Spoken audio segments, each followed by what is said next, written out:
would literally sabotage my own success because of the feelings of other people. People around you, when they see you change and level up, they're going to feel very insecure. And that's when projections can start coming out of their mouth. And you need to be confident and secure enough to know that those are their projections, their opinions, their feelings. Separate that so you don't absorb it all the time. I used to live my life people pleasing way too much. I cared so much, so deeply about what others around me felt or saw. Here is where I got in trouble with myself. I would not go forward with things that I thought were really great ideas or really like ballsy ideas because I was afraid that if I changed for the better, if things actually took off for me or I started excelling in a skill that I had, I didn't want the people around me to feel like they were losing me. Isn't that crazy? Like, I would literally sabotage my own success because of the feelings of other people. And I know there are people out there that are watching this that are going through the same thing. And I want to tell you from my experience and my point of view that doing that for so long is going, whether you like it or not, you are going to start feeling very resentful and you're going to start towards yourself.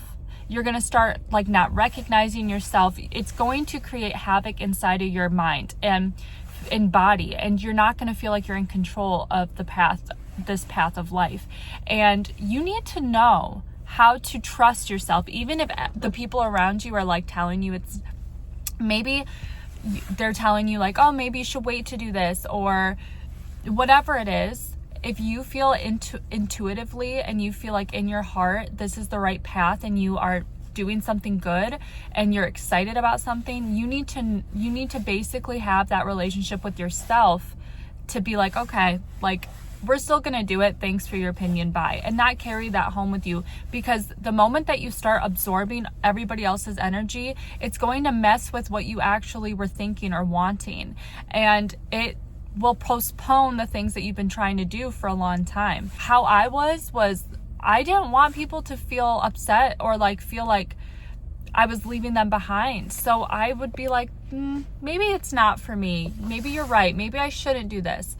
Eventually that voice of like, hey, something's not right became so loud that I couldn't ignore it anymore and I couldn't numb it. And I had to just basically break free. And I had like a total like meltdown 180, and I decided to actually get to know myself and to find out what it was that I really wanted in life and what was my goal. Like, what are my goals? What are my passions? What are things that make me excited? And I started to listen to that. It's that confidence that you have to have inside of you to know that, like, no matter what happens, even if your idea isn't what, maybe it doesn't become what you wanted it to be, it doesn't matter because you tried. And that is what the difference is when you have that confidence and that passion and that drive and that time to get to know yourself.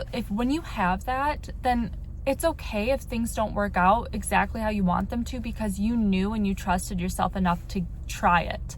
And a lot of people out there don't have what it takes to actually go with something that they've always wanted to do, or a passion that they've always wanted to pursue, an art, whatever it is, because they're too afraid of what other people think of them. It's like a vicious cycle. That's what it is. Like, they're too afraid to put themselves out there for the fear of people's judgments. It is uncomfortable at first. Trust me, like putting yourself out there for people to critique or to point out your flaws or whatever it is, to roast you, it is very intimidating. It's not like, I feel like you think about it so much that eventually when you do something like that, you just have to do it and be okay with people just, if they want to say what they want to say, their opinions, they want to roast you, they want to be nasty towards you, you have to just let them. A lot of confident people I know and talk to that are very successful are the same way. They have thick skin, but on the inside, they are sensitive. But they've just learned that in life, you kind of have to know and love yourself enough that the things that other people say are not going to go home with them at night. They're going to be able to like know that maybe that person's going through it. Maybe they're having a bad day. It has nothing to do with me. So whatever, like don't bring that home. Just have to go with it, go with emotions, just keep doing it, because eventually those things, those voices, those people, they're not gonna matter. In fact, if somebody is at home talking about you while you're just living your life, then good, okay? I'm on your mind, great. That's how you have to kind of look at things. And eventually you just don't think about it, you don't care. And it gets like, life gets a little bit lighter, things get more fun, you're not afraid to take risks anymore. And yeah, as a friend, I had to share that experience with you because it got me pumped up today, because yeah, like don't let other people hold you back.